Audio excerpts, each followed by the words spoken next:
Bien, écoutez, je vous prie d'accepter toutes mes excuses pour le retard de ce cours.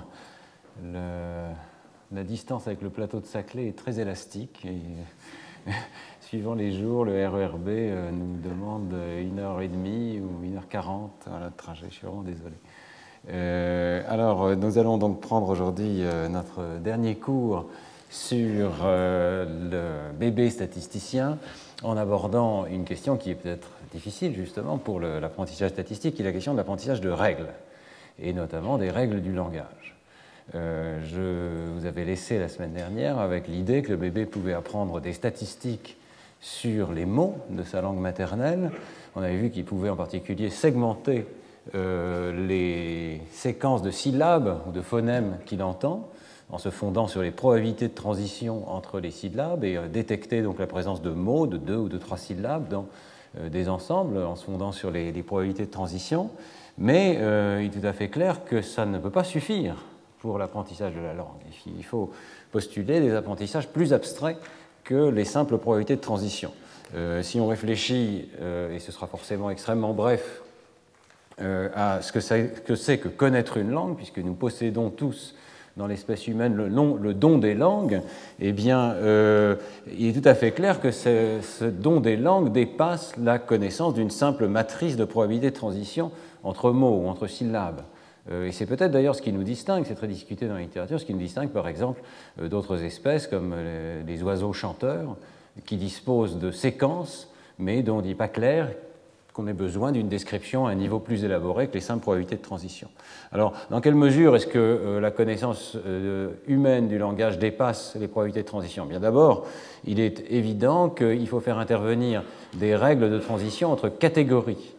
Autrement dit, ce n'est pas uniquement au niveau des syllabes ou même des mots que se situe la bonne description, c'est au niveau de catégories telles que nom, adjectif, verbe, et on voit bien que l'enfant doit être capable de généraliser, c'est-à-dire que lorsqu'il découvre qu'un mot donné appartient à la catégorie des noms, il va être capable immédiatement d'appliquer à ce mot nouveau toute une série de règles qui dépendent uniquement du fait que le mot possède l'étiquette nom, adjectif ou verbe.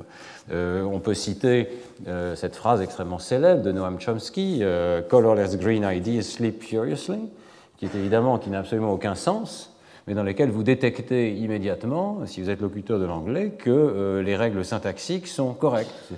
C'est une phrase dont la syntaxe est correcte, alors que si on dit « ideas colorless sleep furiously green », il y a une autre sorte de violation qui est une violation de la syntaxe de l'anglais.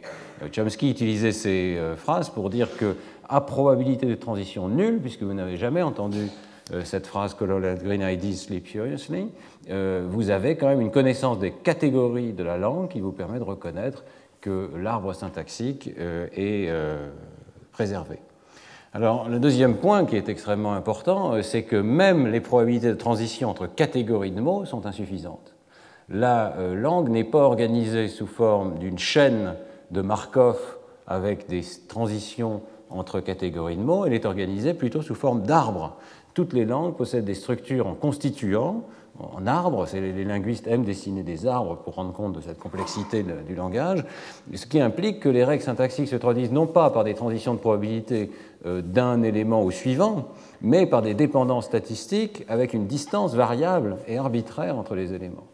Donc c'est ce qu'on appelle les dépendances à longue distance. Je vais vous prendre un exemple extrêmement simple. En anglais, vous avez des dépendances, par exemple, entre l'auxiliaire is ici et le gérondif ing, donc on va dire is singing, is dancing, etc. Donc il y a un lien qui s'établit entre l'auxiliaire et le gérondif, et ce lien est élastique. Il n'est pas systématiquement à une syllabe de distance ou à 2 syllabes de distance, puisqu'on peut insérer des arbres intermédiaires, par exemple l'adverbe, ici happily singing, donc he's happily singing, he's very happily singing, et vous voyez que la syntaxe de nos langues, et de toutes les langues apparemment, permet d'insérer des arbres dans des arbres dans des arbres, donc il y a une structure enchâssée en constituant, qui fait que les dépendances qui créent les règles linguistiques sont des dépendances à l'intérieur des arbres, et non pas d'un élément au suivant. C'était une introduction absolument élémentaire aux propriétés fondamentales de la langue, mais ça veut dire que du point de vue du bébé ou de l'enfant qui doit apprendre cette langue, il doit être capable de détecter des règles à une certaine distance. Alors, nous allons parcourir aujourd'hui un petit peu rapidement ces différents aspects de la connaissance de la langue. Donc, apprentissage de catégories de mots, apprentissage de règles abstraites et apprentissage de dépendance à longue distance. Et nous verrons qu'effectivement, dans la première ou la deuxième année de vie, l'enfant a tout à fait accès à ces différents aspects de l'apprentissage. Mais avant de commencer, je voudrais revenir sur ce point très général qui est l'existence de principes abstraits de la syntaxe, puisque la perspective bayésienne est en train tout doucement de révolutionner, de grignoter, je dirais, ce qu'on croyait bien établi dans le domaine de l'apprentissage linguistique. Et en particulier, j'attire votre attention sur le travail toujours de Josh Tenenbaum, qui joue un rôle absolument central. Dans cet article ici avec Perforce, reprend la question de l'argument de la pauvreté du stimulus, qui est un argument classique de Chomsky, et montre que peut-être on s'est trompé sur ce qui est apprenable ou pas. Il y a énormément de discussions, évidemment, sur l'apprenabilité des principes du langage. Et dans cet article, donc, les auteurs reprennent les idées chomskyennes selon lesquelles les principes de la syntaxe ne peuvent pas être inférés par apprentissage statistique.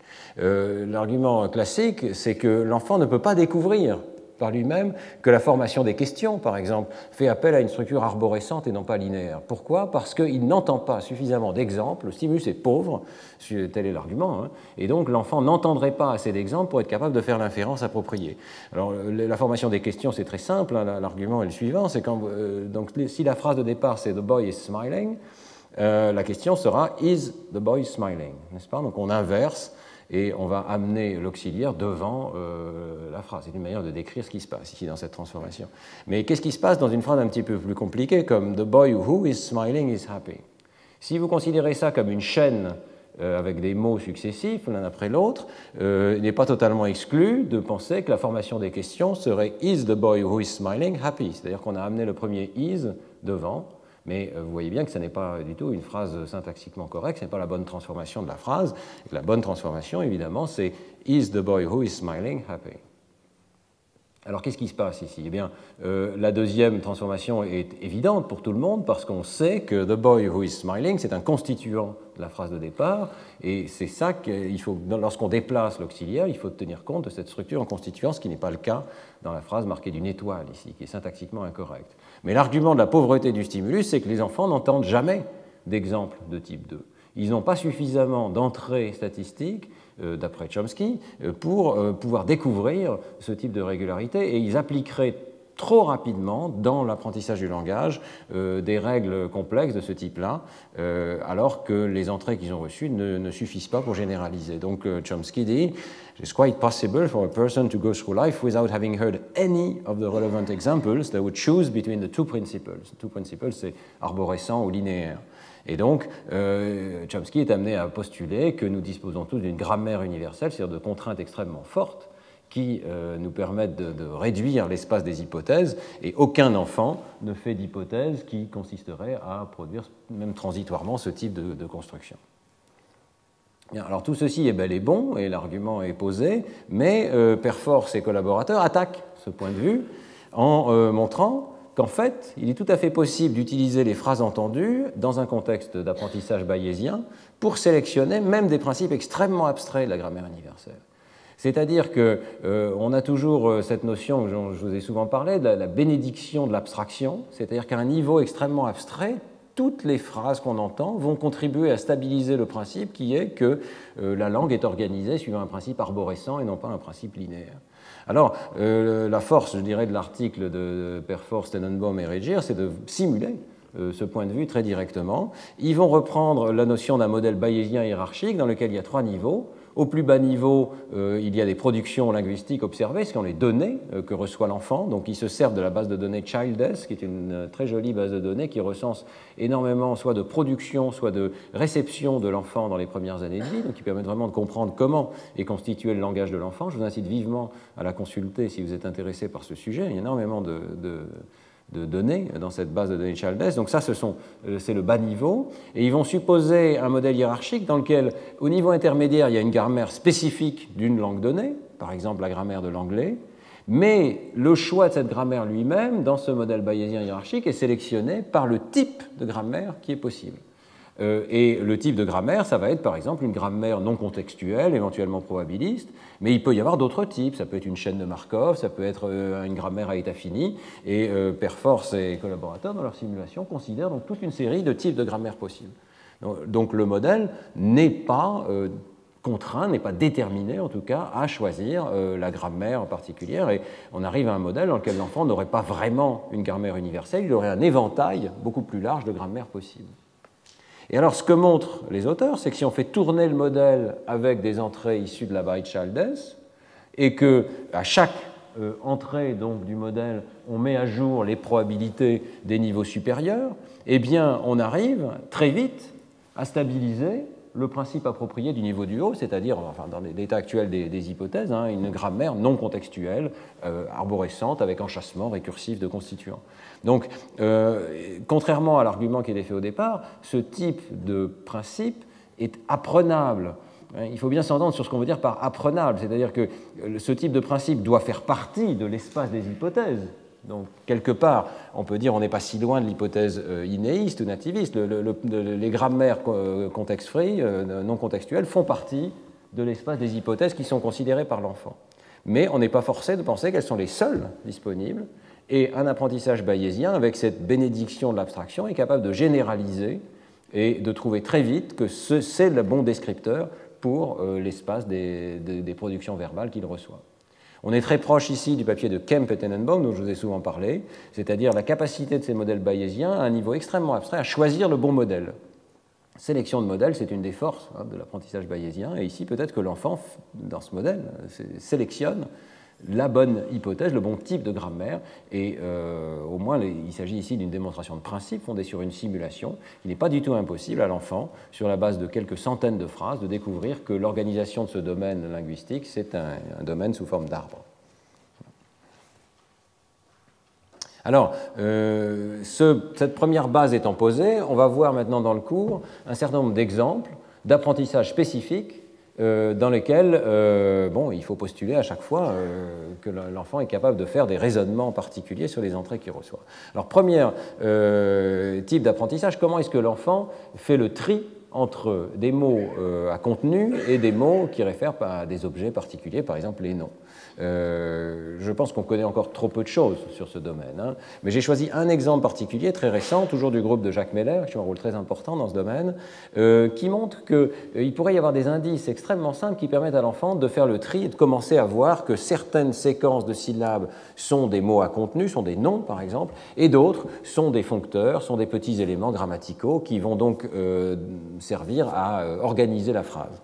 Alors, l'idée assez simple ici, c'est que ce tri peut être fait, alors que les mots évidemment sont enchevêtrés dans la phrase, ce tri peut être fait parce que la fréquence est très différente. Les éléments grammaticaux ont tendance à être des éléments d'extrêmement haute fréquence. Pensez à la fréquence du mot le, par exemple, ou de la en français. Ce sont des mots extrêmement fréquents et ils reviennent très fréquemment alors qu'ils ne sont pas associés à des éléments de sens systématiquement les mêmes. Voyez. Donc ça, c'est quelque chose de statistique que l'enfant peut découvrir.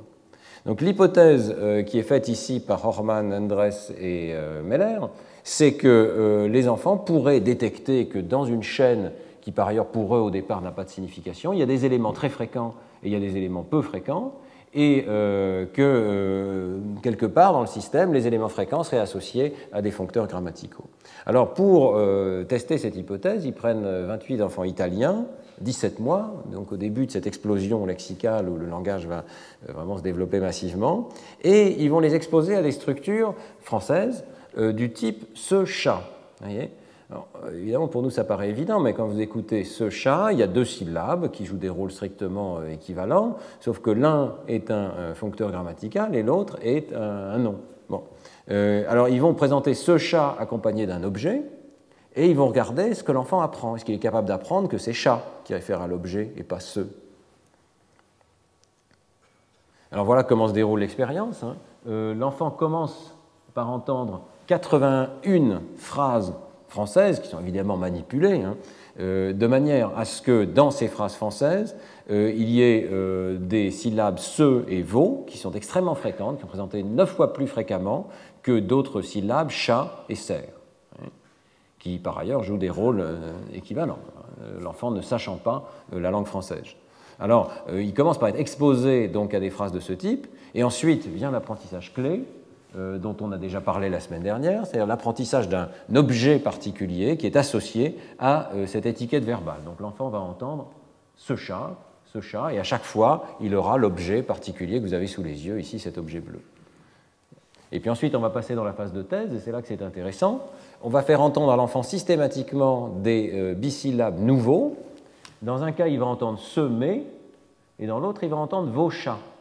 Et puis, il y aura 2 objets devant lui. On va regarder s'il préfère regarder l'ancien objet, celui qui était associé à ce chat, ou bien le nouvel objet.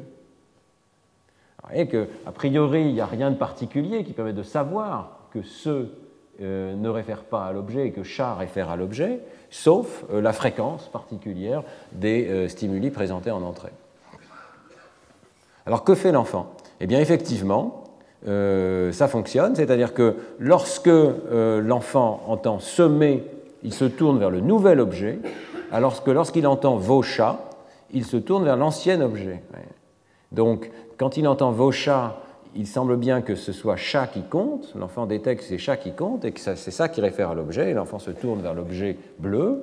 Et lorsqu'il entend ce mais, ce ne compte pas, c'est mais qui compte, mais est un mot nouveau, et donc on avait parlé la semaine dernière de ce principe d'exclusivité, l'enfant a l'air de se tourner vers l'objet nouveau. Mais ce qui est non trivial, c'est que dans les 2 cas, il y a une syllabe nouvelle, vous voyez, mais l'enfant est capable de détecter que les syllabes extrêmement fréquentes ne sont sans doute pas celles qui réfèrent à l'objet, ce sont sans doute des mots de fonction, comme des démonstratifs dans ce cas-ci. Contrôle, lorsqu'on enlève la phase de familiarisation avec les 81 phrases en français, qu'on présente directement à l'enfant ce chat associé à l'objet, l'enfant ne fait pas cette inférence, et là, vous voyez, il se tourne des 2 côtés avec la même fréquence. Donc c'est vraiment parce qu'il a été exposé à des phrases dans lesquelles ce était extrêmement fréquent et chat ne l'était pas, et vos était également très fréquent et mais ne l'était pas, qu'il a pu faire cette généralisation.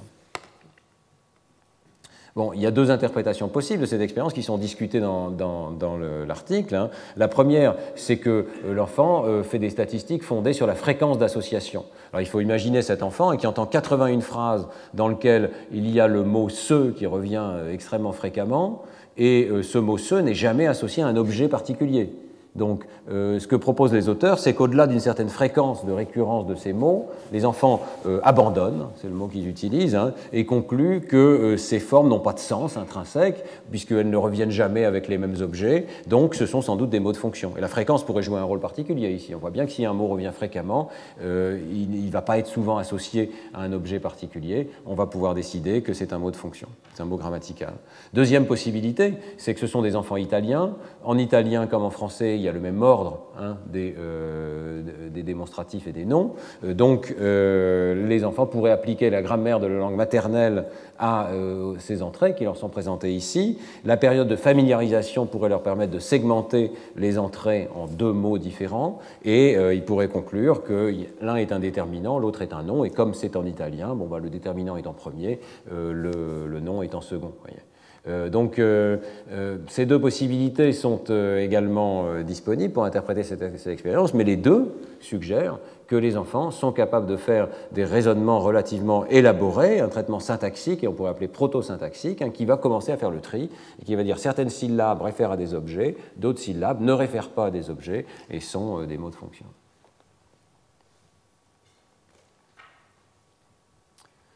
Alors ensuite, évidemment, si l'enfant a réussi à faire un premier tri, il faut aussi qu'il arrive à comprendre les règles de la grammaire. Donc dans la suite de ce cours, je vais parler un tout petit peu de la manière dont l'enfant pourrait utiliser l'apprentissage statistique pour détecter qu'il y a des régularités et que certains mots sont associés à d'autres à l'intérieur d'une grammaire. Alors cette question a fait l'objet de beaucoup de recherches, et je voudrais passer en revue un petit peu l'historique de ce domaine, en commençant par le travail de Gomez et collaborateurs, Gomez et Kerken, en 1999, qui reprennent la notion de grammaire artificielle par transition, ici, grammaire de transition, qui avait été étudiée au départ par Reber pour étudier l'apprentissage implicite. Vous voyez. On a ici une grammaire typique de cet axe de recherche, dans lequel vous avez différents états, et les transitions entre états sont étiquetées par des syllabes, vous voyez, et l'ensemble peut générer ce qu'on peut appeler une grammaire de séquences de syllabes.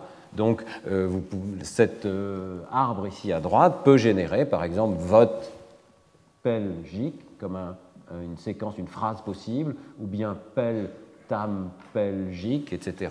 Et que un arbre de transition de ce type-là va générer un certain nombre de phrases possibles.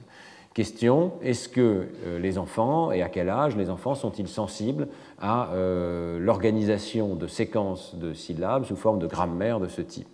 En 1999, donc, on est au début de ces recherches, on ne maîtrise pas encore toutes les variables qui sont nécessaires de maîtriser, on va voir que c'est vraiment une situation qui évolue au fil des expériences. Hein.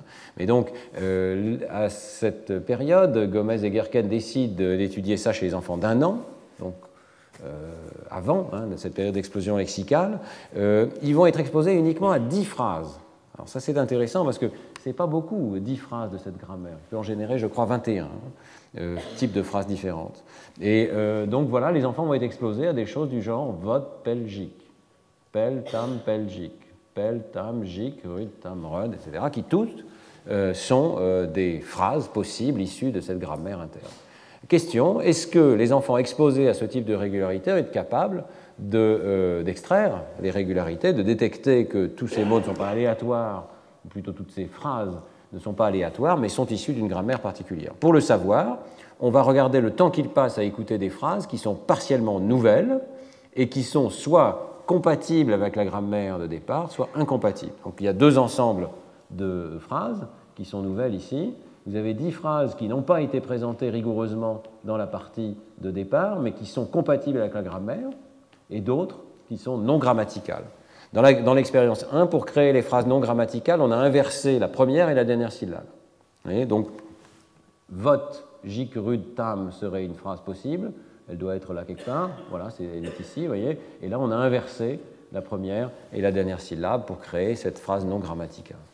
Alors, c'est évidemment une expérience 1, il y en aura d'autres, mais c'est le point de départ et il est intéressant de constater qu'effectivement, les enfants de 1 an sont capables de répondre en regardant plus longtemps pour entendre les chaînes grammaticales.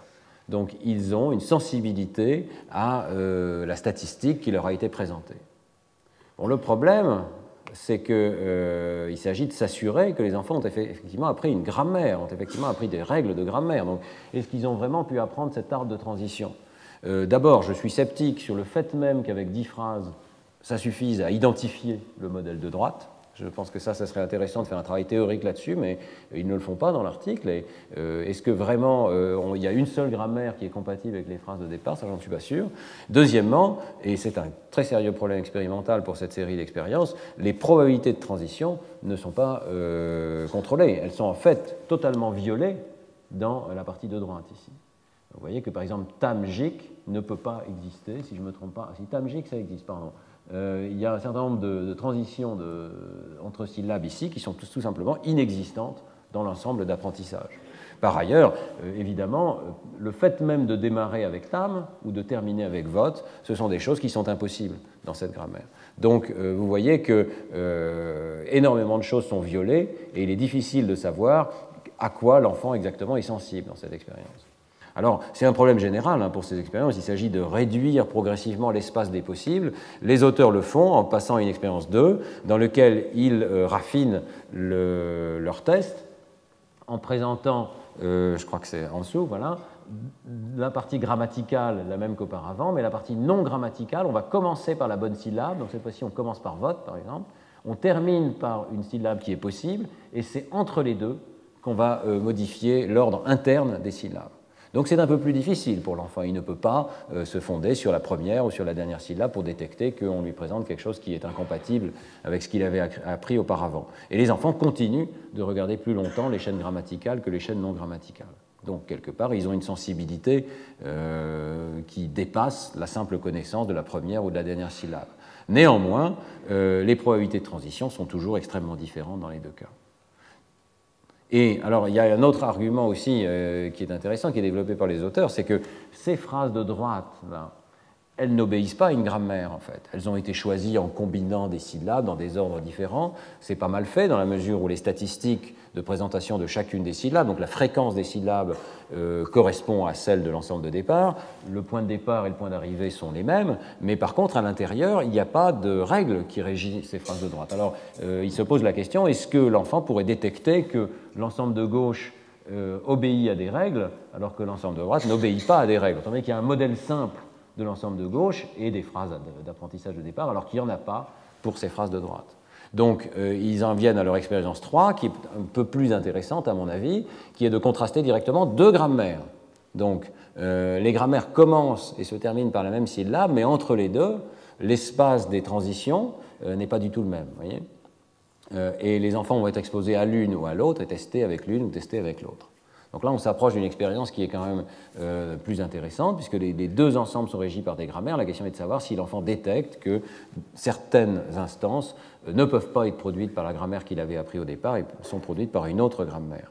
Alors, les résultats sont toujours positifs. Les enfants sont capables de réagir lorsqu'ils entendent des phrases qui n'appartiennent pas à la grammaire de départ. Le problème, c'est que dans toutes ces expériences, depuis le départ, les probabilités de transition ne sont pas identiques dans l'ensemble grammatical et dans l'ensemble non grammatical. Donc, tous les résultats jusqu'ici de ces trois premières expériences de Gomez et Gerken peuvent s'expliquer par l'apprentissage de transition, de probabilité de transition entre syllabes. Très difficile de trouver le bon test. Alors, quel est le bon test? Eh bien, on arrive à l'expérience 4, et l'expérience 4 est plus intéressante dans cet article, puisque c'est la seule qui teste la généralisation. Je crois que c'est un point clé avec lequel vous êtes familier maintenant dans ce cours, c'est que pour tester la connaissance abstraite d'un enfant, il faut regarder s'il va généraliser à des situations nouvelles. Et c'est un test qui avait été utilisé par Robert chez l'adulte, dans l'apprentissage implicite de grammaire, de voir s'il y a transfert de l'arbre abstrait d'une grammaire, comme l'arbre ici, à des syllabes qui peuvent être complètement nouvelles. Si vous avez vraiment internalisé un arbre, vous pouvez peut-être transposer cet arbre alors que les syllabes particulières qui sont utilisées sont complètement différentes. Alors c'est ça qui est testé dans l'expérience 4 ici. Les enfants commencent par entendre toujours la grammaire de départ et ensuite on va transposer toute la grammaire en changeant vote par gène, pelle par film, gic par tup, etc., de manière à avoir des stimuli qui sont, alors là pour le coup, complètement nouveaux, dont la probabilité de transition n'est pas connue, essentiellement nulle dans l'ensemble de départ, puisque ce sont des syllabes nouvelles, mais qui respectent ou ne respectent pas la grammaire de départ. Et à mon avis, c'est cette expérience qui est la plus importante, puisque là encore, les enfants réussissent, ils regardent plus longtemps pour les chaînes qui respectent, mais cette fois-ci à un niveau très abstrait, la grammaire de départ. Je dirais que cette expérience est assez stupéfiante, parce que là, pour le coup, elle prouve que les enfants ont dû apprendre quelque chose d'assez abstrait. Mais si on regarde un petit peu plus dans le détail, on s'aperçoit que les enfants ont peut-être pu apprendre quelque chose de particulier. Et ce qui est particulier à cette expérience, c'est que suivant les endroits où vous trouvez cette grammaire, vous pouvez avoir des répétitions de la même syllabe. Par exemple, pelle peut être répétée plusieurs fois. Cette boucle ici indique qu'on va pouvoir boucler sur cet état, et donc on peut tout à fait avoir vote, pelle, pelle, pelle, gic, comme un des mots ou des phrases possibles de cette grammaire. Et puis vous avez pelle aussi ici, donc vous pouvez avoir pelle, tam, pelle, qui est une structure possible. Donc vous avez des structures de répétition, et la question qui se pose, c'est de savoir si ce n'est pas exactement ça que les enfants apprennent.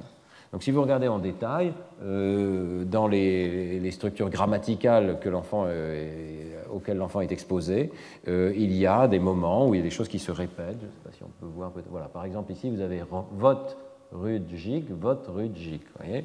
Ça, c'est tout à fait particulier à la grammaire 2. Et vous ne pouvez pas trouver ça dans la grammaire 1. Alors, est-ce que l'enfant n'est pas simplement sensible au fait que certaines grammaires induisent certaines répétitions? Eh bien, dans une expérience ultérieure, Gomez, Gerken et Schwanevelt, en 2000, montrent effectivement que c'est ça qui se produit. c'est-à-dire que si on change complètement la grammaire, mais qu'on garde le patron de répétition qui est impliqué par la grammaire, les enfants semblent n'être sensibles qu'à la structure de répétition. Et là, je ne vais pas rentrer dans le détail de ce papier particulier de Gomez et collaborateurs en 2000, parce que, en même temps, en 1999, Marcus et ses collaborateurs présentent dans Science une expérience qui est beaucoup plus propre et qui définitivement établit que les enfants peuvent être sensibles au patron de répétition, donc un patron relativement abstrait de règles. Ce ne sont pas proprement parlé des règles linguistiques, parce que dans la langue, c'est assez rare qu'on fasse appel à des répétitions pour des constructions grammaticales. C'est très peu fréquent. Mais ça prouve que l'enfant est capable de détecter des règles particulières. Alors comment font-ils? Eh bien, ils prennent des enfants de 7 mois, et c'est un âge quand même très précoce, et ils vont leur faire entendre des séquences de syllabes, un petit peu dans l'esprit de l'expérience de Jenny Safran, que je vous présentais l'autre jour, donc des séquences de syllabes qui se répètent et dans lesquelles on peut détecter des régularités.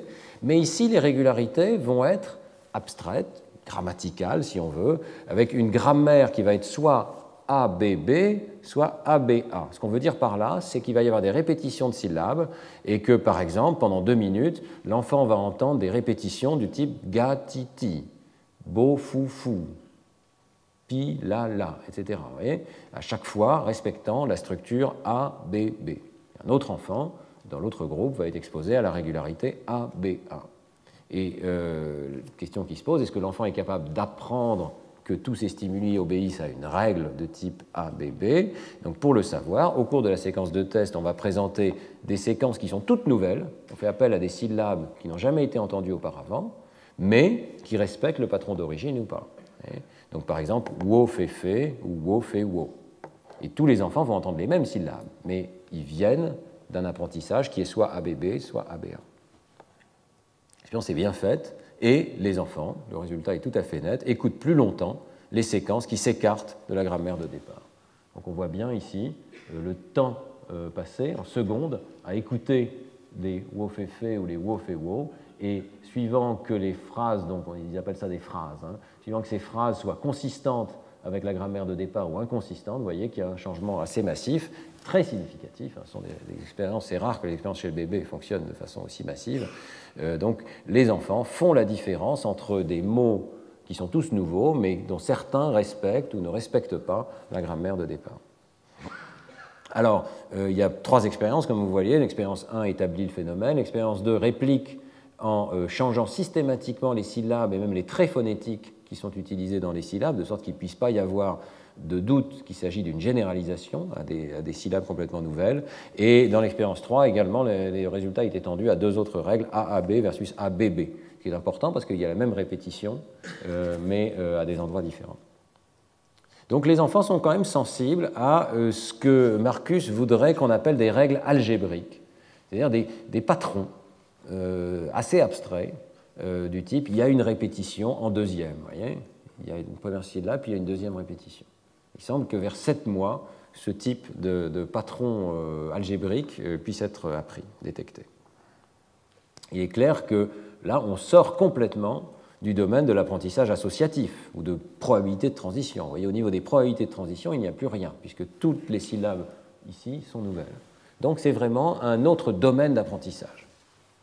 Ce qui ne veut pas dire qu'il ne peut pas être modélisé par des apprentissages par un modèle bayésien, mais à un niveau d'abstraction qui doit être un petit peu supérieur. Alors, l'article de Marcus a un immense retentissement. Je ne vais pas passer en revue tout ce qui a été fait dans ce domaine, mais d'abord, il a posé vraiment les bases de l'existence de ce type d'apprentissage abstrait à 7 mois. Il a montré une méthode aussi pour le mesurer. Et donc, beaucoup de gens se sont emparés de ce domaine. Je vais juste vous présenter 3 conséquences de ce travail. Première conséquence, un travail de Johnson et Fernandas en 2009 qui reprend ces questions chez des bébés de 8 mois et de 11 mois. Alors, il teste de façon un petit peu systématique une série de règles. Donc, les enfants vont être exposés par exemple à ABB, et puis ensuite on va généraliser à AAB, ou bien ils vont être exposés à ABB, on va généraliser à ABA. Bon, ils ne testent pas toutes les combinaisons possibles, enfin ils en testent un grand nombre systématiquement chez les bébés de 8 mois et chez les bébés de 11 mois. L'article est un petit peu compliqué, est un petit peu fragile aussi peut-être. Une partie de l'article ne réplique pas complètement les résultats de Marcus, qui pose un petit peu des questions. Mais enfin, globalement, c'est tout à fait clair qu'à 11 mois, les enfants réussissent l'immense majorité de ces tests, Et à 8 mois, par contre, cette connaissance est beaucoup plus fragile. Et les auteurs suggèrent qu'à 8 mois, les enfants pourraient être sensibles à la présence de répétitions immédiates, mais pas leur position. Voyez, ce qui empêcherait de faire la différence entre AAB et ABB. Bon, Gary Marcus avait trouvé succès, hein, donc c'est un peu bizarre les différences entre ces langues. Mais il pourrait y avoir une évolution de la capacité des enfants entre 8 mois et 11 mois à être de plus en plus sensibles à la position de la répétition, à la formule algébrique exacte qui régit les stimuli. Deuxième article qui m'a paru intéressant, parmi beaucoup, travail de Marcus en 2007 qui étend ses résultats précédents. Il pose une question extrêmement simple. Est-ce que les enfants pourraient être capables de détecter ce type de règles algébriques dans tous les domaines?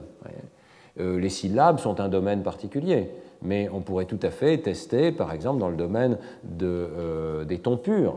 Est-ce que, lorsqu'on entend une mélodie, on est sensible à la présence de répétitions à certains endroits de la mélodie? Est-ce que l'enfant est capable de voir que c'est la même règle que dans le domaine du langage? Alors, il y aurait beaucoup à faire dans ce domaine. Marcus et collaborateurs réalisent quelques expériences sur ce sujet, mais elles sont assez intéressantes dans la mesure où elles suggèrent d'abord que l'enfant ne trouve pas aussi facile de faire ses inférences dans le domaine de la musique que dans le domaine du langage. Par exemple, dans l'expérience 1 ici, vous avez un échec des enfants à détecter la règle lorsqu'elle est présentée avec des tons purs. Donc c'est la même chose, hein. Vous avez la, do, do, mais cette fois-ci avec des notes de musique.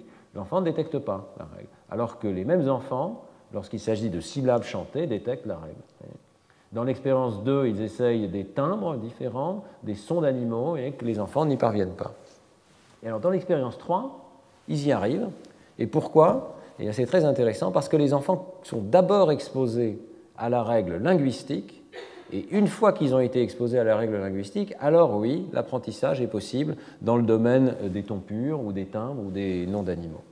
Donc ce sont les mêmes stimuli que dans l'expérience 1 et 2, mais il y a eu d'abord apprentissage par l'enfant de la règle linguistique. Donc ça, je trouve que c'est assez intéressant. Si c'est vrai, ça demanderait sans doute à être répliqué, hein. Mais bon, l'article a l'air solide. Ça suggérerait que l'enfant a peut-être une sensibilité particulière pour les apprentissages linguistiques en premier lieu. Il y a peut-être quelque chose dans la discriminabilité des syllabes qui fait que les règles sont plus faciles à détecter. Et ensuite, une fois que la règle est détectée dans le domaine du langage, on la généralise à des situations où la même règle est véhiculée par des tons purs ou par des timbres. Donc l'enfant est quand même capable de généralisation assez abstraite, mais peut-être pas avec le même degré d'évidence quand c'est des tons purs et quand c'est des syllabes. Troisième domaine dans lequel le travail de Gary Marcus a été généralisé, c'est ce qui se passe chez les enfants bilingues. Vous avez déjà parlé un petit peu la semaine dernière de la situation particulière des enfants bilingues. C'est un domaine de recherche extrêmement intéressant. Et dans un article de Science de 2009, toujours l'équipe de Jacques Meller avec Agnès Kovacs présente de l'évidence que les enfants bilingues sont quelque part meilleurs que les autres dès cet âge très précoce dans la flexibilité avec laquelle ils sont capables d'apprendre des structures linguistiques. Donc cette capacité de détecter des règles algébriques plus que linguistique d'ailleurs, serait plus élaboré chez les enfants bilingues que chez les enfants monolingues. Alors, il change un tout petit peu la méthode de Marcus, il propose une méthode différente qui est fondée sur le regard de l'enfant. L'enfant est familiarisé avec une situation dans laquelle il regarde au milieu, il y a deux endroits sur le côté où il peut regarder aussi, il entend une série de 3 syllabes et on le conditionne à attendre l'arrivée d'un jouet distrayant du côté gauche lorsque la structure est AAB, donc peut-être Fi, Fi, Bo, et là il se tourne vers la gauche pour avoir l'objet, et il est conditionné à savoir que si la structure est ABA, il faut se tourner vers la droite.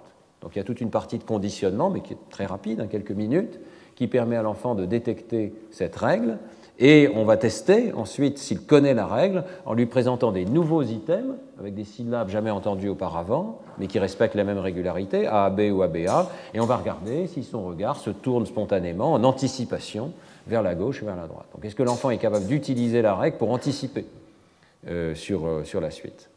Et s'il est capable d'anticiper, il est capable aussi, par définition, de reconnaître la structure de cette séquence de syllabes. Alors 44 enfants de 12 mois, ces expériences sont quand même aussi un effort absolument considérable pour recueillir ici les données de 44 enfants de 12 mois, 22 strictement monolingues et 22 complètement bilingues, parfaits, issus de familles italiens-slovènes. L'équipe de Jacques Meller est installée à Trieste et a donc accès à des familles très bilingues à cette région de la frontière italienne. Alors, le résultat est extrêmement clair et valide l'hypothèse des auteurs, c'est-à-dire que les enfants bilingues parviennent plus facilement à se représenter deux règles simultanément. Ici, vous voyez, il y a deux règles à se représenter. Hein, et la règle ABB conduit d'un côté, la règle ABA conduit de l'autre. Alors, lorsqu'on regarde le premier regard de l'enfant, ou la réussite totale, le temps total consacré à regarder d'un côté plutôt que de l'autre, les résultats sont les mêmes. Vous voyez que les enfants bilingues, que la règle soit ABA ou ABB, se tourne du bon côté. Donc ça, c'est la différence entre regarder d'un côté et regarder de l'autre. Donc vers le haut, ça veut dire qu'ils se sont tournés du bon côté. Donc les enfants bilingues ont appris quelque chose des deux règles, alors que les enfants monolingues se tournent plutôt du bon côté pour AAB, mais plutôt du mauvais côté pour ABA. Alors on peut dire que peut-être ils connaissent la règle AAB, puisque c'est la seule qui s'écarte du zéro ici. On peut dire aussi qu'ils n'ont pas appris grand-chose et qu'ils ont un biais général pour se tourner d'un côté, et il se trouve que c'est le côté où la règle était AAB. Donc les résultats sont un tout petit peu ambigus ici, mais en tout cas ils montrent bien que l'enfant bilingue a appris la totalité de ce qu'il y avait à apprendre dans cette situation.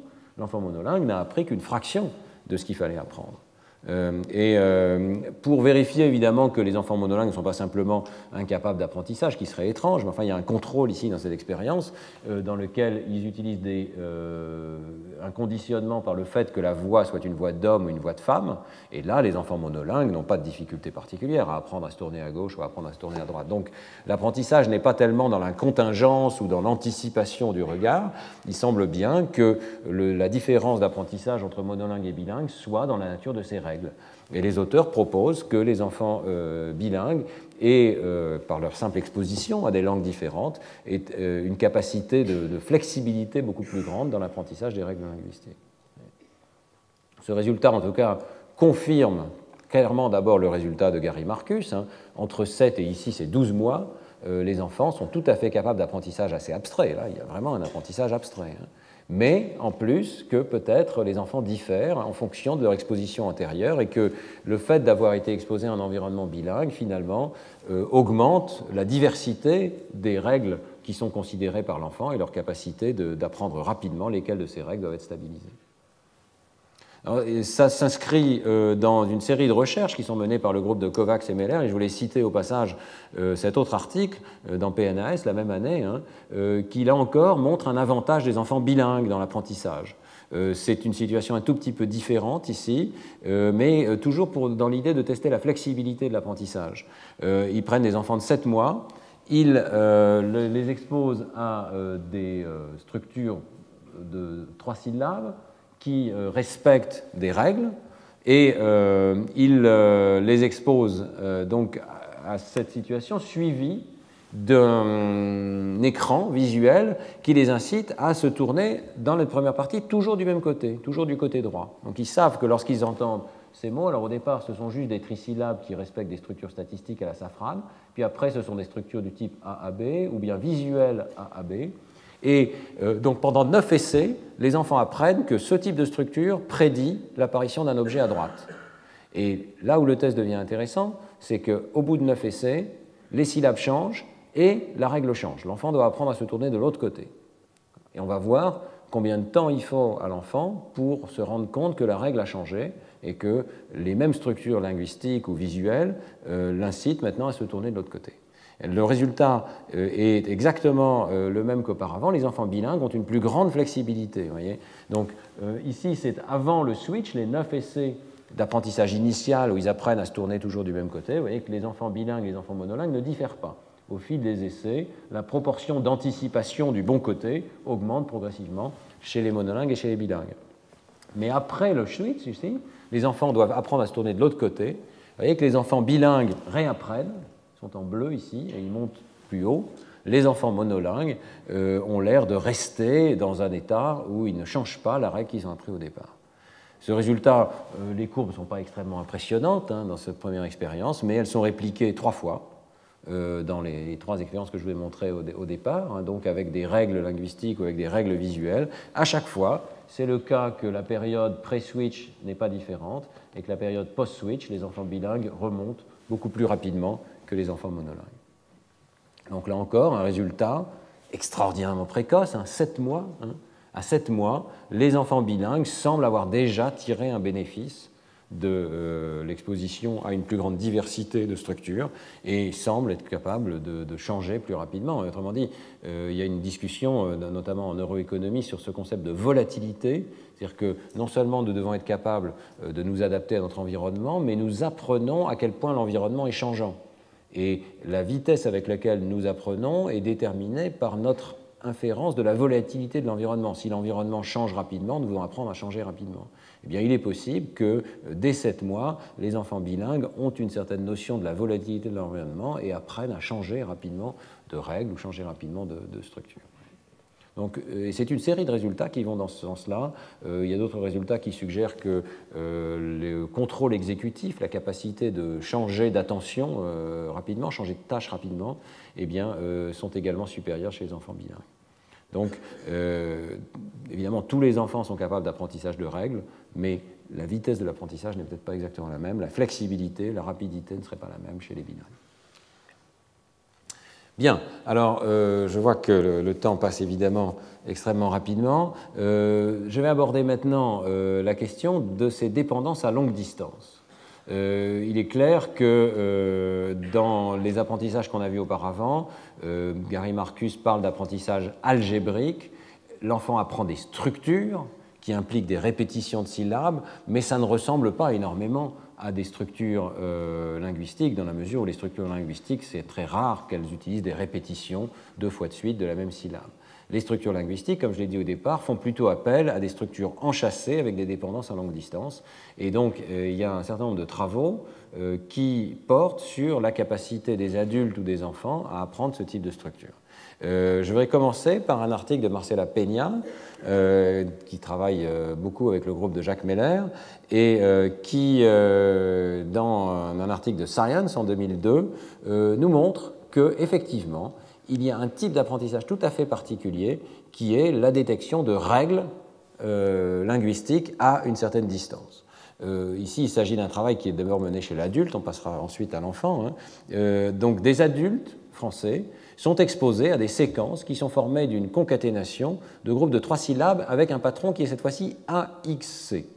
Alors, AXC, c'est la formule, si vous voulez, qui régit ces stimuli. Ce qu'on veut dire par là, c'est qu'il y a une première syllabe, A, qui prédit la 3e, C, et entre les deux, il peut y avoir une syllabe X qui peut prendre plusieurs valeurs. En l'occurrence, dans l'expérience de Peña et collaborateurs, 3 possibilités. Exemple, Pouraki, Pouliki, Poufoki. Peut-être qu'avec cette simple exposition, vous êtes capable de détecter que la syllabe pou prédit la syllabe ki, mais il peut y avoir un élément variable entre les deux. Là, on est beaucoup plus proche, vous voyez, de structures linguistiques. Quand je parlais tout à l'heure de is singing, il faut que vous êtes, pour apprendre la structure de la langue anglaise, il faut que vous détectiez qu'il y a des relations à longue distance entre l'auxiliaire et le gérondif. Au passage, d'ailleurs, les linguistes ne font pas de différence entre des règles syntaxiques, enfin, la majorité des linguistes actuellement, des règles linguistiques et des règles morphologiques. Donc, singing, qui consiste à modifier un mot, donc du domaine de la morphologie. La règle qui s'applique ici est une règle qui est du même ordre que la règle qui s'applique pour la connaissance de la syntaxe de l'arrangement des mots entre eux. Donc, voilà un modèle minimal de l'apprentissage de ce que pourrait être une structure linguistique.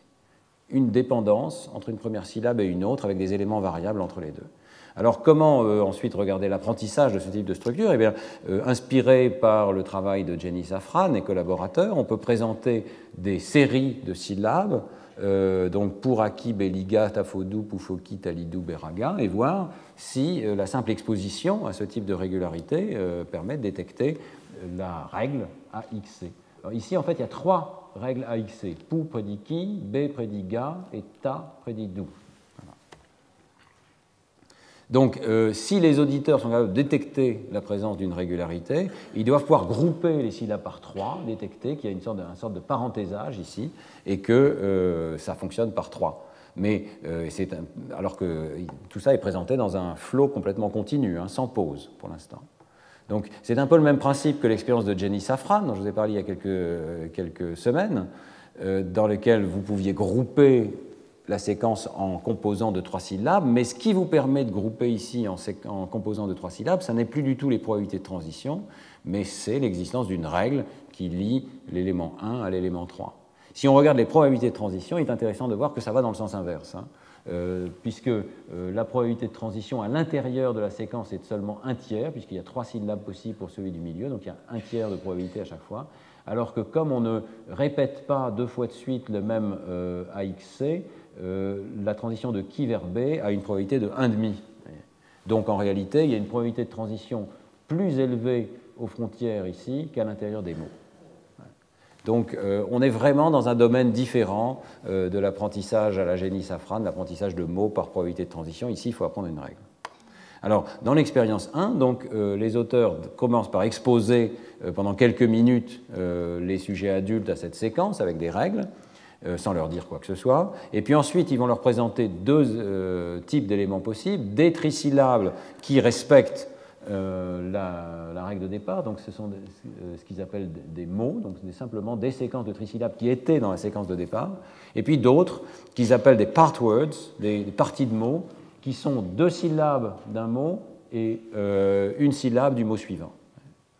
En termes de probabilité de transition, donc quelque chose qui est légèrement plus probable d'être présent dans la séquence de départ. Alors on demande pour chacun de ces éléments de juger s'ils appartiennent ou pas à la langue de départ. Chez les adultes, évidemment, on peut demander un jugement, comme ça, introspectif, ce qui est un peu plus difficile chez les enfants. Dans cette première expérience, le résultat est extrêmement clair. Les personnes adultes exposées à ces régularités détectent qu'il y a des mots. Donc si on leur demande est-ce que pour acquis était un mot, chaque point ici représente un sujet. Vous voyez que pour acquis est jugé comme étant un mot plus souvent que rakibé. Les 2 étaient présents dans la séquence de départ, mais pour acquis respecte la règle AXB. C'est effectivement un mot qui a le bon parenthésage des trisyllabes de départ. Les adultes détectent cela. Mais est-ce qu'ils ont vraiment détecté une règle? Alors pour le savoir, Marcela Peña et ses collaborateurs regardent évidemment la généralisation. Donc dans une expérience 2, ils vont tester d'une part les parties de mots et d'autre part ce qu'ils appellent un mot-règle, un rule word, c'est-à-dire un mot nouveau mais qui respecte la règle de départ. Donc vous avez ici rakibe qui est le part word et vous avez pubeki qui est un mot nouveau mais qui respecte la règle AXC. Et alors la surprise, c'est que les adultes, dans cette situation, n'ont pas inféré la règle. La preuve, c'est que toutes leurs réponses se situent au milieu. Ici, autrement dit, ils ne jugent pas plus souvent que Pubeki fait partie de la langue de départ que Rakibe. Il semble qu'ils aient tout simplement appris les mots particuliers qui étaient présentés dans la séquence. Donc ils sont capables de détecter que Puraki était présent dans la séquence et que ça formait des groupes de 3 syllabes, mais ils n'ont pas généralisé à Pubeki. Alors à partir de là, les auteurs vont regarder quel est le minimum qui permet de passer de l'apprentissage de la règle à l'apprentissage d'un lexique. On est dans cette situation-là d'une balance et ils supposent qu'il y a 2 processus distincts. L'un qui est la segmentation, détecter qu'il y a des blocs de 3 syllabes qui forment des mots potentiels, et ils supposent que c'est un processus statistique. Et le deuxième qui est l'extraction d'une vraie règle algébrique à la Marcus, qui, selon les auteurs, demanderait de extraire ces objets-là, de les garder en mémoire de travail, de pouvoir les manipuler mentalement et de détecter qu'ils obéissent à certaines règles. Alors, pour faciliter cette capacité d'inspection des représentations discrètes des mots dans la mémoire de travail, eh bien, ils font une manipulation extrêmement simple et ils disent qu'elle est subliminale, c'est-à-dire qu'on ne détecte pas à l'écoute qu'il y a eu cette manipulation, c'est l'introduction de pauses entre les syllabes. Donc, on garde exactement le même flux qu'auparavant, mais vous avez des minuscules pauses de quelques dizaines de millisecondes qui sont insérées et qui donnent au système une indication sur la manière dont il faut organiser ce flux. Et alors, l'expérience est extrêmement claire. Dès que vous faites ça, alors que tout est égal par rapport à l'expérience d'auparavant, 10 minutes d'exposition, eh bien, les adultes détectent la règle et cette fois-ci généralisent à Pubeki. Et d'autres manipulations sont intéressantes. On pourrait penser, par exemple, que dans l'expérience 2, tout ce qui a manqué, aux personnes, c'est suffisamment d'exposition. Peut-être que s'ils avaient été exposés plus que 10 minutes, ils auraient fini par détecter la règle. Eh bien, ce n'est pas du tout ce qui se passe. Si on augmente l'apprentissage, mais qu'il n'y a pas de pause, eh bien, on passe à 30 minutes d'apprentissage. Vous voyez que non seulement les gens ne détectent pas la règle, mais ils se déplacent de l'autre côté, c'est-à-dire qu'ils commencent à détecter que Raki B, c'est une séquence qui fait partie, avec une certaine probabilité de transition, pas si faible que ça, de la séquence de départ. Autrement dit, plus d'exposition favorise la segmentation et favorise l'extraction de règles statistiques qui gouvernent les transitions entre les syllabes. Mais par contre, très peu d'exposition suffit pour inférer la règle abstraite. Donc, dès qu'il y a des pauses, si on repart de cette expérience ici, ici il y avait 10 minutes d'exposition, si on passe même à 2 minutes d'exposition, dès qu'il y a les pauses, les personnes sont capables de détacher en quelque sorte ces séquences de trasyllabes et de détecter qu'il y a une règle qui est respectée. Voilà, donc cette série d'expériences de Marcela Peña et collaborateurs suggère qu'il y a vraiment deux systèmes extrêmement distincts. Un système qui est capable d'apprentissage statistique, qui est sensible aux probabilités de transition. Alors, il faut supposer évidemment qu'il est sensible aux probabilités de transition pas seulement de n à n plus 1, mais aussi de n à n plus 2, pour détecter des règles de type AIC, qui propose une segmentation de la séquence, mais qui est sensible à la quantité d'exposition, aux probabilités, etc. Et puis un deuxième mécanisme qui est fondé sur des règles abstraites, tout ou rien, qui généralise à des instances nouvelles, qui fournit donc une sorte de schéma algébrique général, donc de type ABB ou AXC. Et il y a vraiment une double dissociation. La segmentation par apprentissage statistique s'améliore avec la quantité d'évidence. L'apprentissage de règles n'a pas besoin de beaucoup d'évidence, mais opère sur des représentations segmentées, donc la présence de pauses dans le flux d'entrée aide beaucoup. Alors, il y a beaucoup de débats sur cette question-là. Pour ceux que ça intéresse, je vous renvoie en particulier à cet article de commentaire de Mark Seidenberg, qui est un connexionniste, donc tout à fait opposé à l'idée qu'il puisse y avoir des règles algébriques abstraites dans le cerveau, et encore plus des bébés. Et Seidenberg et collaborateurs, dans un commentaire de l'article de Marcela Peña, critiquent l'expérience et disent que, après tout, il pourrait y avoir beaucoup d'autres formes d'apprentissage statistique qui pourraient expliquer les résultats. Leur argument, c'est que, vous voyez, ici en 1, c'est la règle que Marcela Peña et collaborateurs postulent, régir les stimuli, mais en 2, vous avez d'autres règles possibles. Par exemple, toutes les syllabes initiales commencent avec une consonne occlusive. Bon, il se trouve que c'est vrai, il y a toujours une occlusive. Alors que les consonnes médiales sont plutôt, vous voyez, des continuantes, des liquides. Bon, donc c'est vrai, c'est un petit peu malheureux peut-être, mais dans l'expérience, il y avait d'autres possibilités de régularité qui auraient peut-être permis aux gens d'apprendre à détecter les éléments réguliers ou pas réguliers. Alors, voilà, ici, Seidenberg et collaborateurs listent toutes les règles ou éléments statistiques qui auraient pu permettre aux gens de détecter. Bon.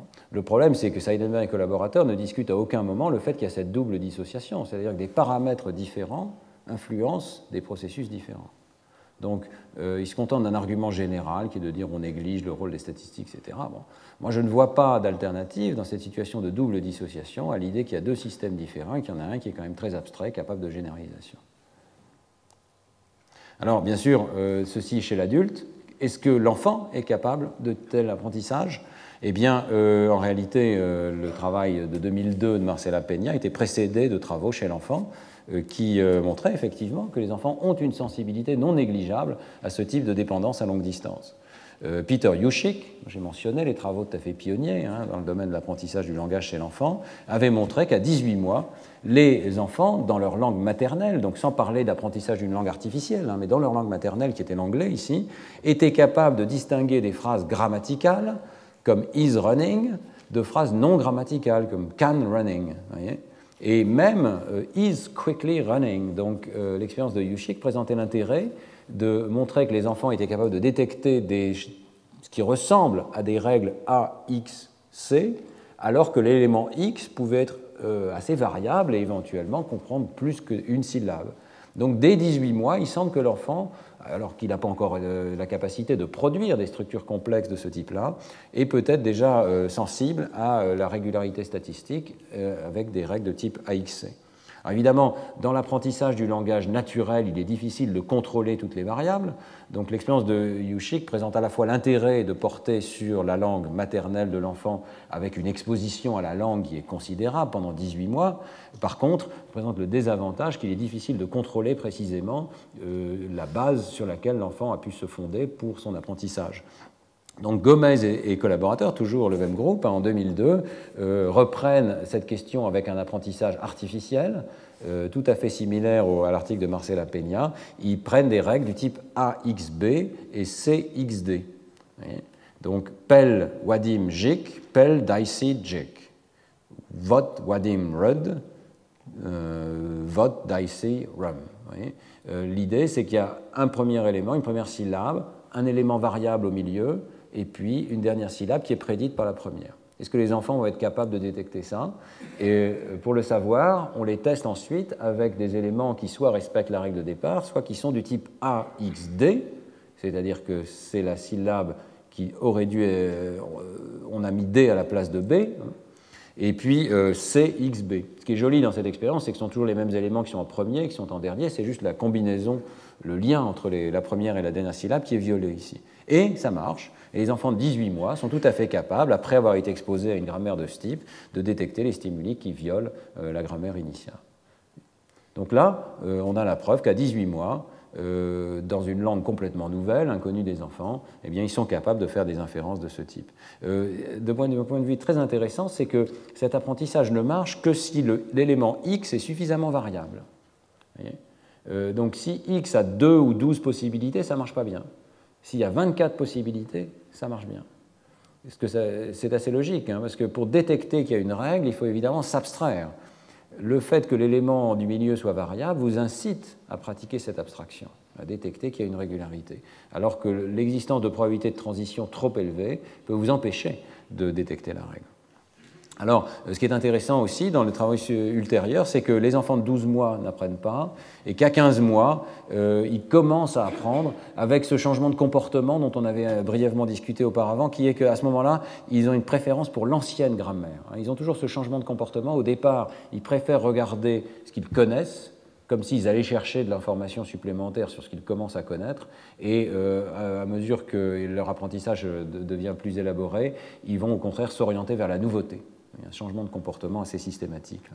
Mais donc, vers 15 mois, on aurait le tout début de cette capacité d'abstraire des règles et de s'abstraire un petit peu des probabilités de transition.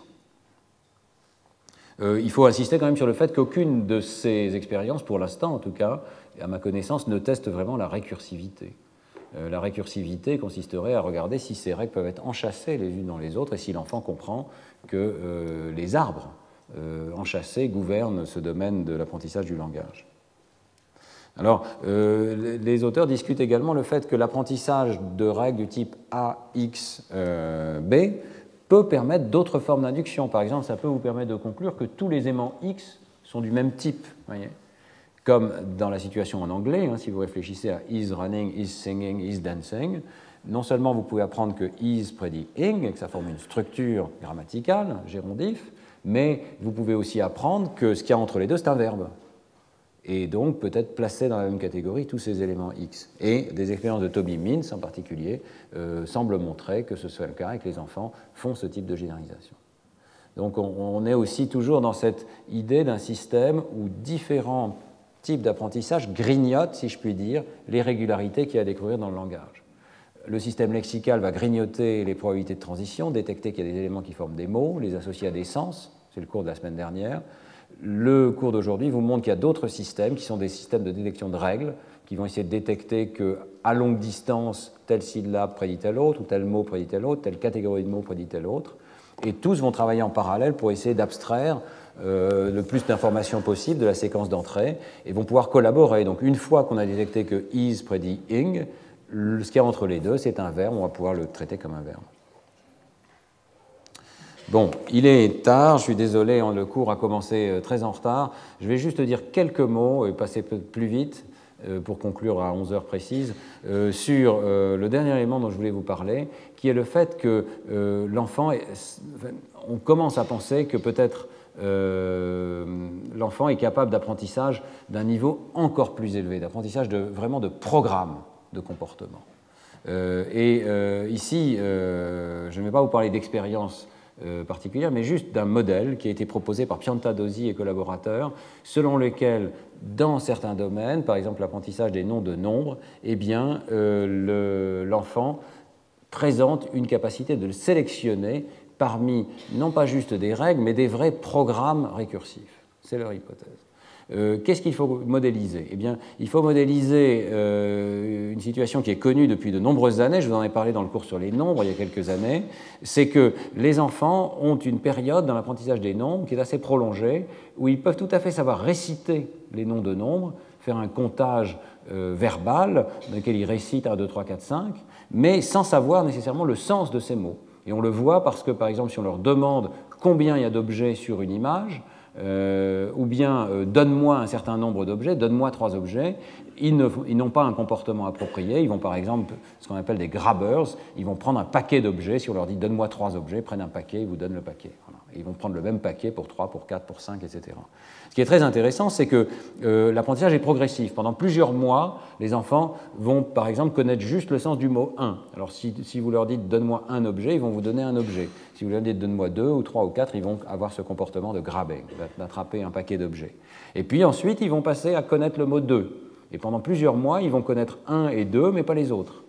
Et puis ils vont connaître le mot 3. Et à un moment, ils vont d'un seul coup se rendre compte que toute la série de comptages 1, 2, 3, 4, 5, 6, 7, 8 qu'ils connaissent depuis longtemps, chacun de ces mots s'applique à des nombres particuliers. Alors c'est ce qu'on appelle ce saut conceptuel de la connaissance du principe de cardinalité. Et je n'aurai pas le temps de vous en parler en détail, peut-être on reviendra là-dessus sur un autre cours, mais l'idée de Piantadosi et collaborateurs, c'est qu'on peut considérer qu'à ce moment-là, il y a stabilisation dans la tête de l'enfant d'une règle très abstraite qui est en fait une sorte de programme. Et ils proposent une simulation bayésienne de la sélection d'un programme dans la tête de l'enfant, un programme dans ce qu'on appelle le lambda calcul, qui dispose de primitives sophistiquées. L'enfant est capable de détecter ce que c'est qu'un singleton, un ensemble de 2 objets, un ensemble de 3 objets, donc il possède ce qu'on appelle le subitizing. Il est capable de manipuler des ensembles d'objets, il est capable de faire de la logique, de dire et, si, non, et surtout d'avoir une connaissance de la routine du comptage qui lui permet de dire voilà le prochain mot. Si je connais 1, 2, 3, 4, 5, 6, 7, 8, le mot après 7 c'est 8, le mot après 8 c'est 9, etc. Alors sur cette base-là, on peut évidemment créer des programmes minimaux. Je vais peut-être passer directement à ces diapositives ici pour vous montrer par exemple que donc dans l'article de Piantadosi et collaborateurs, il suppose que dans la tête de l'enfant, il y a un fourmillement de programmes possibles qui sont générés essentiellement aléatoirement, sous forme formelle, et qui sont par exemple du type si l'ensemble que je vois est un singleton, alors dire 1, si l'ensemble que je vois est ce qu'il appelle un doubleton, c'est-à-dire un ensemble de 2 objets, dire 2, si l'ensemble comprend 3 objets, dire 3, sinon, je ne sais pas, la réponse n'est pas définie. Voilà. Et puis, voilà un autre programme qui est exprimable dans ce logiciel en lambda calcul. Si l'ensemble comprend un objet, dire 1. Sinon, nommer le mot qui suit celui qui serait approprié pour l'ensemble dans lequel j'enlève un objet. C'est comme ça qu'il faut intéresser ce programme. En fait, ça, c'est le comptage, c'est-à-dire je commence par compter un objet et je vais dire le mot suivant de l'ensemble comprenant un objet de moins. C'est la connaissance du principe qu'il y a une correspondance systématique entre la séquence des noms de nombres dans le langage, 1, 2, 3, 4, 5, 6, 7, 8, et la séquence des cardinaux des ensembles d'objets. Si j'ajoute un objet, c'est comme si j'avançais de 1 dans la séquence des noms de nombres. Alors, ce qui est intéressant, c'est qu'il y a bien d'autres programmes qui sont possibles, dont certains sont complètement absurdes. Par exemple, nommer les ensembles modulo 5, ou bien connaître tous les noms de nombres, tous les 2 objets, mais pas donc connaître tous les nombres pairs, mais pas connaître les nombres impairs. Et tous ces programmes sont possibles dans l'espace qui est considéré. Je suis obligé de passer malheureusement beaucoup trop vite, je m'en excuse, mais simplement dire qu'on rentre ici dans un apprentissage bayésien tout à fait standard. Il est possible de définir des probabilités a priori pour chacun de ces programmes en lambda calcul. Essentiellement, la longueur du programme va diminuer la probabilité a priori que ce programme soit juste. Et par contre, évidemment, on peut mesurer l'adéquation du programme, c'est-à-dire si je reçois un ensemble avec 3 objets, est-ce que le programme est capable de produire le bon nombre en sortie? Dernière hypothèse qui est faite par les auteurs, c'est qu'on rencontre des nombres avec une probabilité décroissante. Ce que nous avions montré il y a de nombreuses années, c'est-à-dire que les nombres les plus élevés ont des fréquences d'apparition beaucoup moins grandes. Avec toutes ces hypothèses, voilà le résultat de la simulation. C'est en fonction de la quantité de données qui est reçue par l'enfant, c'est-à-dire la quantité de situations dans lesquelles il voit un ensemble et il a la réponse, il y a 3 objets, vous voyez. Donc il peut confronter son programme interne avec la réalité d'un certain ensemble d'objets. Eh bien, lorsque les enfants simulés ici, c'est une simulation, mais lorsque le programme reçoit donc peu d'entrées, jusqu'à peut-être 30 exemples de nombres, la règle qui gagne, c'est celle qui permet de nommer un objet, le cardinal d'un ensemble de un objet. Voyez. Donc le programme qui est capable de dire 1 quand il y a 1 et rien d'autre. Donc c'est ce qu'on appelle le one-knower. Ça simule tout à fait ce stade de l'enfant, de la connaissance de l'enfant, où l'enfant est capable de nommer juste les ensembles d'un objet, mais pas plus. Ensuite, vous voyez qu'avec un peu plus d'apprentissage, cette règle-là va être éliminée parce qu'elle n'est pas suffisamment bonne pour les ensembles de 2 objets ou plus, et c'est la règle à 2 objets qui va être stabilisée. Puis la règle à 3 objets, enfin 1, 2 ou 3. Et puis finalement, ce programme nettement plus complexe, qui est un vrai programme de lambda calcul récursif qui dit nommer le successeur de l'ensemble avec un objet de moins. Voilà. Qui est donc un programme qui est capable de tourner de façon récursive pour nommer n'importe quel nombre. Ce qu'il faut comprendre ici, c'est donc qu'il y a une sorte de conflit entre l'accumulation d'évidence, qui va sélectionner le programme le plus approprié, et la probabilité a priori de ces différents programmes, qui évidemment est plus faible pour les programmes les plus complexes, et qui donc pénalise les programmes les plus complexes. Donc la raison pour laquelle ce programme parfait n'apparaît pas tout de suite, c'est qu'il est nettement plus complexe que les autres. L'enfant ne va le sélectionner que lorsqu'il a eu suffisamment d'évidence que les autres sont faux.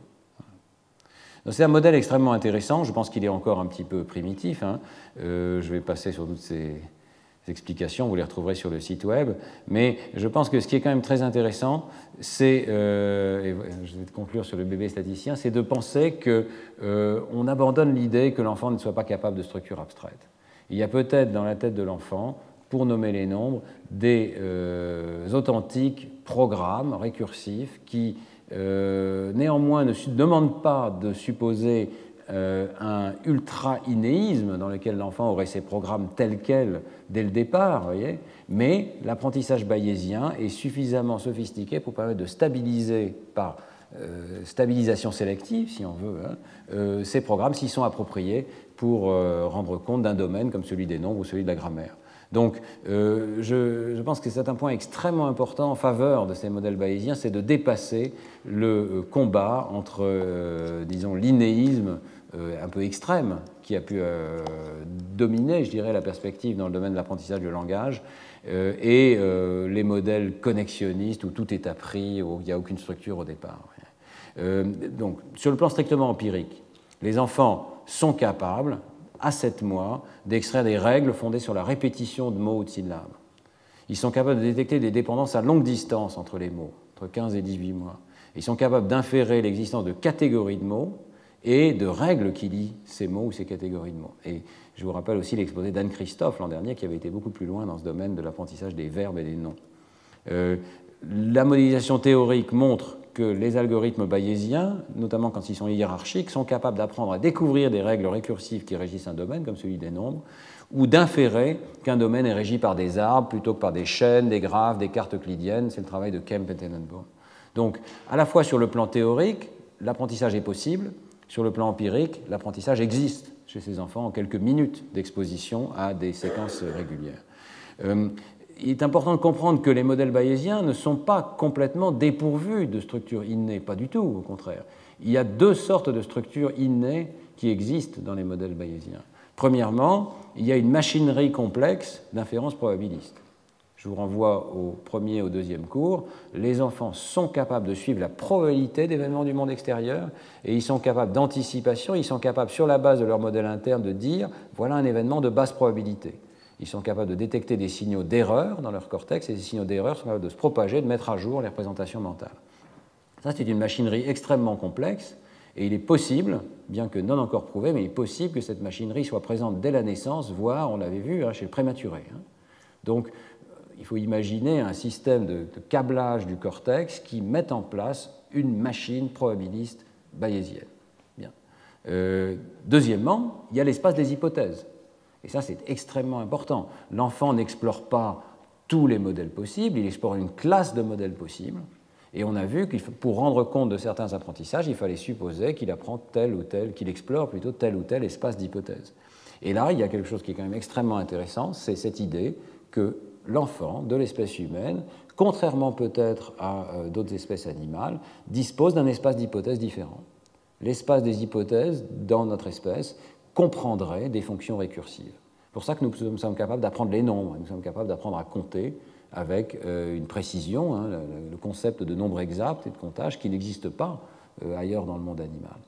Peut-être parce que nous envisageons comme des hypothèses possibles pour décrire un domaine des fonctions particulières qui ne sont pas envisageables par le cerveau d'autres espèces animales. Dans tous les cas, il s'agit d'un apprentissage qui démarre avec un très vaste ensemble d'hypothèses, et la règle bayésienne va attribuer des plausibilités variables à ces hypothèses et progressivement on va en éliminer certaines et en conserver d'autres. Et donc je voulais terminer avec ce tableau qui fait partie de la donation de mon maître Jean-Pierre Changeux, qui a occupé cette chaire au Collège de France, où on voit évidemment le bébé Jupiter qui est encadré de nymphes qui vont lui apprendre le langage. Et je voulais terminer aussi avec cette citation qui est peut-être l'épitome de l'idée de Jean-Pierre Changeux depuis des années, qui est qu'apprendre, c'est éliminer. Bien, le modèle bayésien, quelque part, explique comment apprendre, c'est éliminer. Il nous montre comment, tout doucement, probabilité après probabilité, on va être capable d'écarter certaines hypothèses et au contraire d'en renforcer d'autres à tous les niveaux hiérarchiques. Et évidemment, Jean-Pierre Changeux exprimait cette idée dans un contexte aussi neurobiologique, c'est-à-dire l'idée que les neurones ont des connexions en surnombre et qu'apprendre, c'est éliminer littéralement des synapses. C'est vrai aussi, bien entendu, et l'un est peut-être le mécanisme de l'autre. C'est-à-dire que sélectionner les connexions neuronales, en éliminer certaines, en conserver d'autres, c'est une manière d'internaliser les statistiques du monde extérieur. C'est peut-être dans les connexions horizontales du cortex, vous savez, qui lient les neurones pyramidaux les uns avec les autres, qu'il faut voir cette connaissance implicite, compilée de la langue en particulier et des statistiques du monde visuel, du monde auditif qui nous entoure. Voilà, je vous remercie de votre attention.